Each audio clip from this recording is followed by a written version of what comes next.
네, 저는 기술경영본부 PR을 맡게 된 연구개발기획조정실의 정인용 연구원입니다.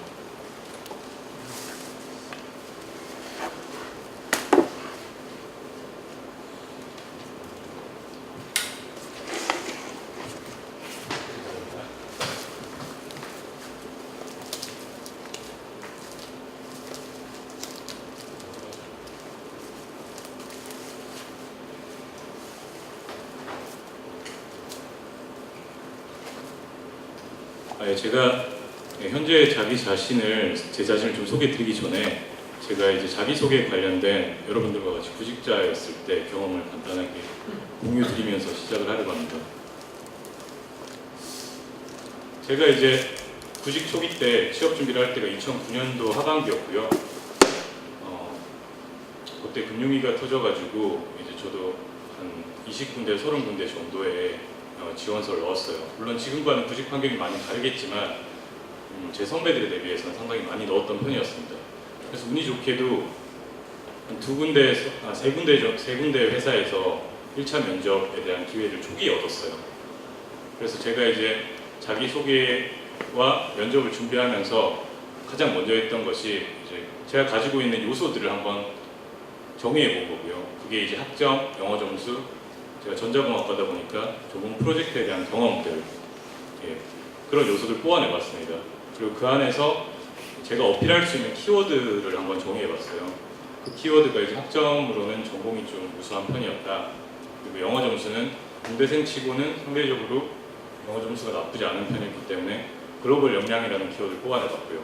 전공 프로젝트에서는 새로운 프로젝트를 하는 과정에서의 도전, 그리고 팀 프로젝트를 하는 과정에서 협력이라는 키워드를 뽑아내봤습니다.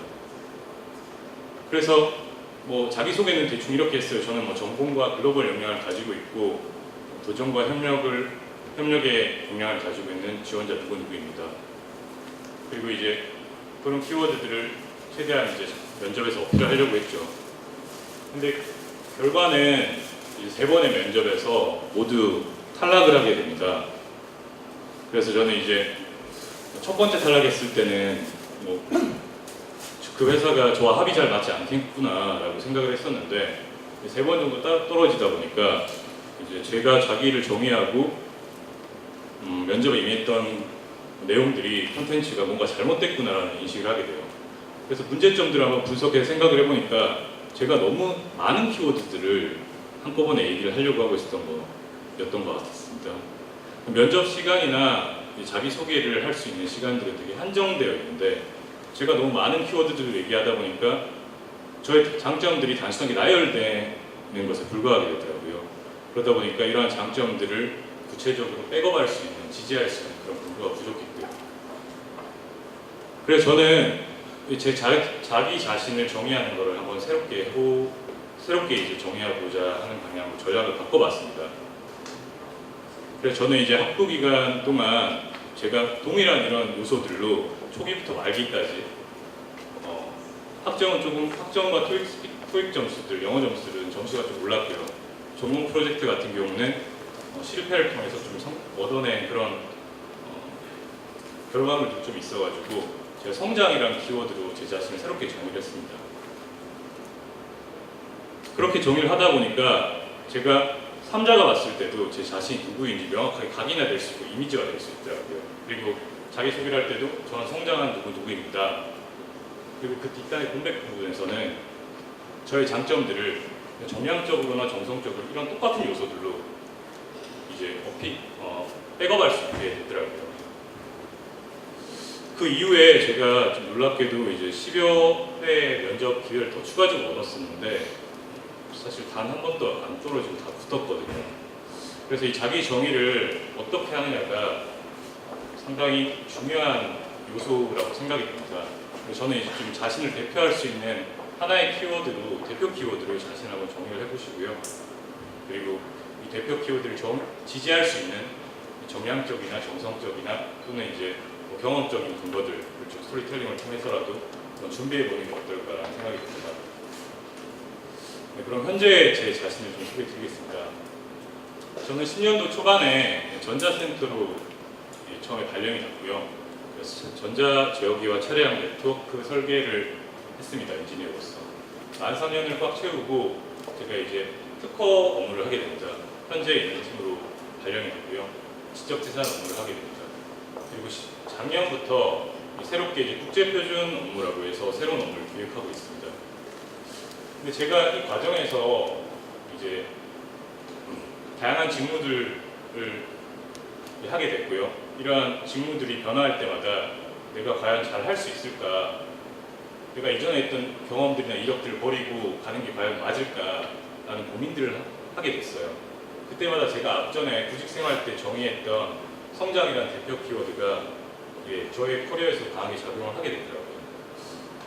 그래서 이제 자기 한번 정의를 명확하게 한번 해보시면은 구직 생활 동안도 그리고 이제 사회생활에서도 좋은 영향을 미칠 수 있지 않을까 라고 생각이 됩니다. 이렇게 제 자신 소개를 좀 마치고요. 본론으로 들어가 보겠습니다. 제가 준비한 발표 내용의 컨텐츠는 첫 번째는 기술 경영의 직구민 역할이고요. 두 번째는 사업부의 주요 업무, 세 번째는 사업부의 우선 핵심 가치입니다. 여러분들 기술 경영이라고 하시면은 대부분 가장 많이 떠올리시는 게 PM을 많이 떠올리시더라고요. 그 외에 이제 기술 기획이나 기술 전략을 떠올릴 것 같습니다. 근데 이러한 단어들이 너무나 개념적이고 추상적이라서 잘 와닿지 않는 경우가 많이 있는 것 같아요. 저 또한 사실 그랬고요. 그리고 또한 뭐 학문적으로 많이 잘 아신다고 하더라도 회사마다 이 기술 경영이라는 범주 안에 있는 업무들이 다 다르기 때문에 또 이제 그것도 사실 명확하지 않은 것 같아요. 그래서 저는 이제 당사의 기술 경영이라는 범주 안에 어떠한 기능과 역할들이 있고 그리고 어떠한 주요 업무들을 하고 있는지 좀 말씀드리면서 여러분들이 기술 경영이라는 섹션을 한번 구체적으로 그려보는데 도움을 좀 드리고자 합니다. 먼저 기술 경영 직구 및 역할이고요. 크게 5가지로 이제 분류가 됩니다. 하나는 연구개발의 운영 목표를 달성하기 위하여 현안을 최전방에서 대응하고 현대자동차의 미래를 고민하는 연구개발 기획 기능이고요. 그리고 두 번째는 글로벌 특허 리더십을 확보하기 위한 지적재산 개발 부문이 있습니다. 그리고 세 번째는 글로벌 판매를 하기 위해서는 차량 법규를 만족을 해줘야 되거든요. 그렇기 때문에 그 차량 법규에 관련된 업무라는 법규 인증 부문. 그리고 네 번째는 제품 품질이나 신뢰성을 확보하기 위한 부문이 있고요. 그리고 마지막으로는 여러분들이 잘 아시는 프로젝트 매니저, 차량 개발 전 과정을 아우르고 진두지휘하는 프로젝트 매니저 부문이 있습니다. 어느 정도 전체적으로는 한번 좀 그림이 그려지실 것 같은데요. 그래도 이제 좀 더 자세하게 주요 업무를 한번 짚고 넘어가 보겠습니다. 연구개발 기획 부문은 목표를 글로벌 시장 위기 극복과 미래자동차 산업의 경쟁력 확보 2가지 목표를 가지고 있습니다. 그리고 이 2가지 목표를 달성하기 위해서 두 축의 일을 하고 있어요. 그게 하나는 중장기 R&D 전략이랑 사업 계획을 수립하고 있고요. 그러기 위해서는 이제 자동차 관련된 동향이나 트렌드를 예측해야 되겠죠. 그리고 이렇게 예측을 한 결과를 토대로 당사에서는 신기술 로드맵을 관리하고 있습니다. 그래서 신기술 로드맵 중에서 비어있는 부분들이 있다 하면은 그런 신기술 로드맵을 새롭게 수립하고요. 관리하는 부분들을 하고 있습니다. 그리고 그 결과를 통해서 결국 사업계획을 수립하는 거고요. 그리고 이 중장기 사업계획 수립이 된 이후에 이게 원활하게 운영이 되기 위해서는 권한이 필요한데요. 그래서 이제 R&D 투자 기획 및 운영을 하고 있고요. 이 투자비 안에는 차량 개발 투자비뿐만 아니라 기술 영역 관련된 아웃소싱이나 컨설팅 그리고 산업 관련된 투자비까지도 모두 총괄하고 있습니다. 이 밖에도 홍보 관련된 업무들도 다 지원을 하고 있고요. 두 번째는 지적재산 개발입니다. 좌측에 슬로건을 보시면은 특허는 미래로 가는 힘이라고 되어 있습니다. R&D가 강화되면 강화될수록 특허를 저희 당사의 기술들을 자산화하는 부분이 상당히 중요하죠. 그렇기 때문에 특허 전략도 상당히 중요하게 되어가고 있고요. 저희가 크게는 특허를 개발하는 부분과 특허를 검증 조사하는 부분으로 나눠져 있습니다. 특허 검증 조사의 경우는 당사가 기술 개발 초기에 어떤 기술을 개발하고자 기획을 하면은 하는 과정에서 경쟁사가 만약에 그 기술을 특허화를 해서 가지고 있어요. 그러면 저희가 나중에 라이센스를 한다던가 분쟁 대응을 해야 되는 상황이 발생하게 됩니다. 그래서 아예 기술 개발 초기에 경쟁사가 가지고 있다, 우리 기술 특허를 가지고 있다라고 하면은 아예 회피 설계까지도 위임하는 역할을 하고 있습니다. 그리고 만약에 그 과정에서 저희가 회피 설계가 안 된다라고 하면은 특허 분쟁 대응을 하고 또는 특허 매입까지도 하고 있고요. 그리고 세 번째 부문은 법규 인증 부문입니다. 법규 인증은 차량을 판매하기 위해서는 반드시 만족시켜 줘야 되는 그런 하나의 기술적인 가이드가 되는 종합 기준이고요. 이 부분이 이제 일반적인 법규랑은 좀 구분이 될 것 같습니다. 그래서 기본적으로 법규 인증에서는 주재원 제도가 되게 활성화되어 있어요. 글로벌 거점마다 재개정되는 법규를 계속 팔로우 해줘야 되기 때문에 미국이나 중국, 인도, 유럽 등에서 다 주재원들이 파견되어 있고요.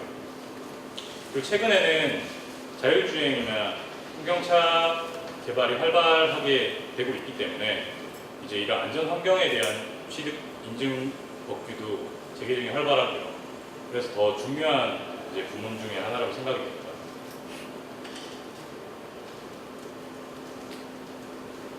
네 번째로는 제품 신뢰성 확보 부분이 있습니다.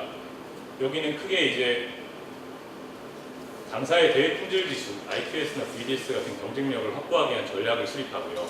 그리고 차량 개발에 대한 프로세스가 있는데요. 그 차량 개발 프로세스를 최적화한 작업들을 하고 있습니다.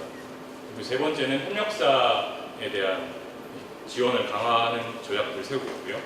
그리고 마지막으로는 이제 연구소의 기술 문서들 자산화하는 작업들을 하고 있어요. 그렇다 보니까 연구소의 전산 환경을 개선하고 최적화해서 최대한 차량 개발이 디지털화될 수 있도록 하는 작업들을 하고 있다고 보시면 됩니다. 그리고 마지막으로 이제 PM입니다. PM은 지금 좌측의 표에서 그림에서 보시듯이 거의 모든 부서와 부문과 협업을 하고 있습니다. 이 차량 개발 전 과정에서 다 관여를 하고 있거든요. 그렇다 보니까 이 차량 개발 초기 단계에서는 차량 개발 목표를 설정하고요. 투자 목표까지 설정하게 됩니다. 그리고 목표가 설정되면은 다양한 부분과 갈등이 생기는 부분을 조율하게 되고요.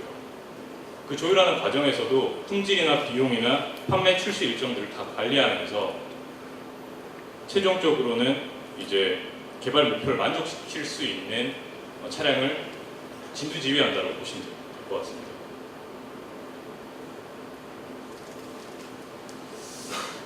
네, 제가 이제 속해 있는 사업부에서는 구성원들에게 바라는 우선 핵심 가치가 이렇게 세 가지로 정의되고 있어요. 하나는 도전이고 나머지는 소통과 협력입니다. 이 도전이라는 우선 핵심 가치는 기획 업무나 전략 업무가 많다 보니까 아무래도 새로운 업무들을 하게 되거든요. 이런 새로운 업무들을 추진하는 과정에서 과연 내가 지금 제대로 기획을 하고 있는가라는 의구심이 되게 많이 들 때가 많아요. 근데 그걸 끝까지 추진할 수 있는 그런 도전 정신, 도전에 대한 역량인 것 같고요. 그 소통과 협력의 경우는 저희 사업부에서는 아무래도 가장 중요한 고객 중에 하나가 엔지니어 연구원들입니다.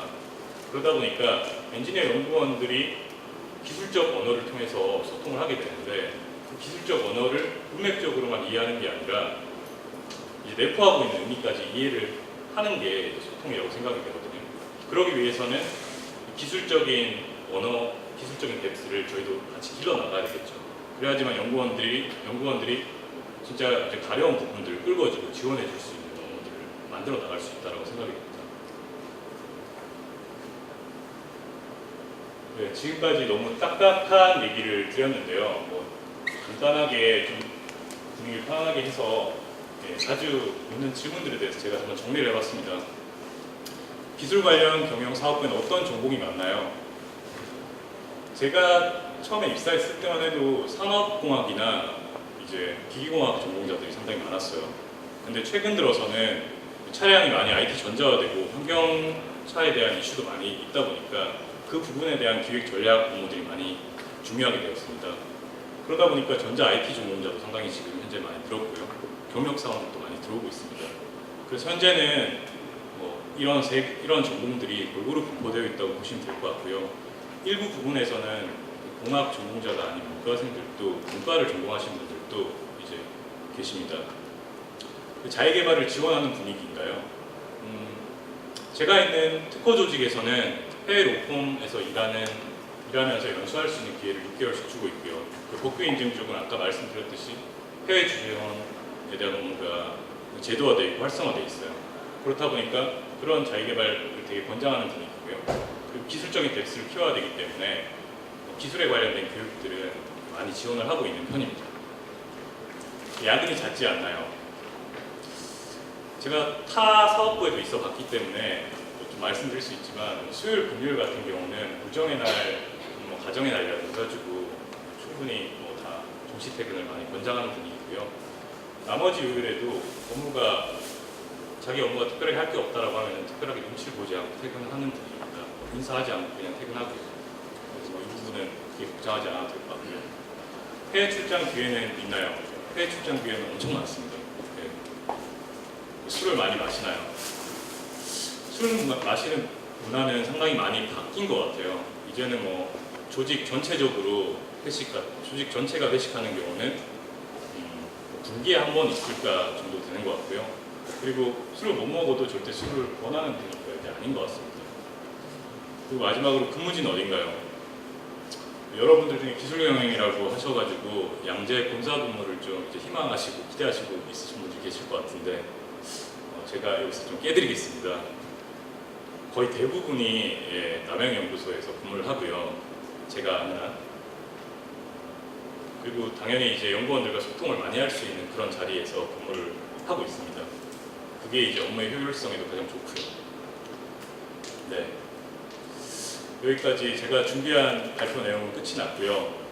경청해 주셔서 감사합니다. 그리고 마지막으로 Q&A 하고 끝을 맺겠습니다. 질문 있으신 분들은 손을 들어주시면 대답해 드리겠습니다. 네. 구체적으로 어떤 해외 출장인가요? 해외 출장이 많다고 하셨는데 예, 그럼 부분마다 다른데요. 지적 재산 같은 경우는 표준 특허 쪽은 표준화웨이를 많이 가고 있고요. 그리고 일반 특허 쪽은 이제 중간 사건을 대응하기 위해서 해외 로펌을 많이 가고 있고요.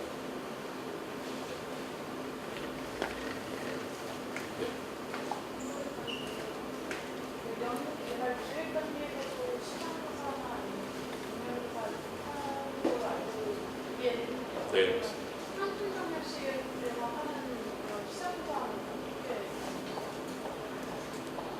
제가 상품 전략 쪽은 어떠한 일을 하는지 잘 몰라서 그런데 아마 제가 알기로는 좀 더 기술 베이스로 이제 동향 분석을 하는 걸로 알고 있고요. 상품 쪽은 아마 시장 환경이나 시장성을 바탕으로 이제 분석을 하는 걸로 알고 있습니다.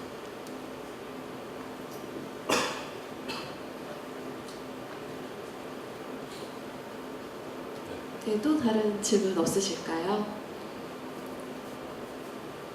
네, 그럼 이상으로 저희 연구개발본부 기술경영 부문의 본부 폐하를 마치도록 하겠습니다. 수고해주신 연구원님께 큰 박수 부탁드리도록 하겠습니다.